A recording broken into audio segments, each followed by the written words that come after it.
লেখক হুমায়ুন আহমেদ, তিনি কিছু কবিতাও লিখেছেন। তো তার একটা খুব সুন্দর ছোট্ট কবিতা আছে, আমি সেখান থেকে আবৃত্তি করছি। কবিতার নাম গৃহত্যাগী জ্যোৎস্না।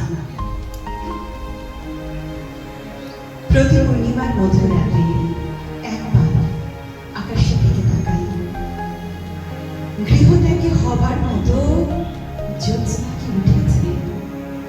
বালিকা বলে জ্যোৎস্না নয়, যে জ্যোৎস্নায় বালিকারা ছাদে টেবিল ধরে ছোট ছোট করতে করতে বলবে, ও মা গো কি সুন্দর চাঁদ।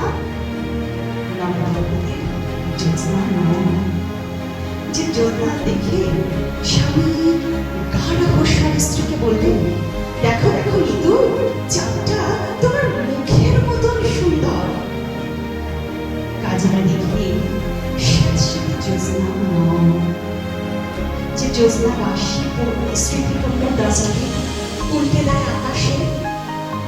কবির জ্যোৎস্না নয়, যে জ্যোৎস্না দেখে কবি বলবে, কবিতে দেখা কি আশ্চর্য রূপার থাকার মতো চাঁদ।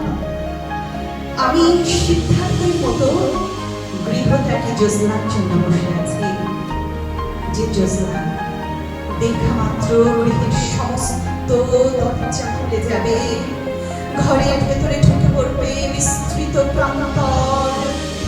প্রান্তরে হাঁটবো হাঁটবো হাঁটবো, পূর্ণিমার চাঁদ স্থির হয়ে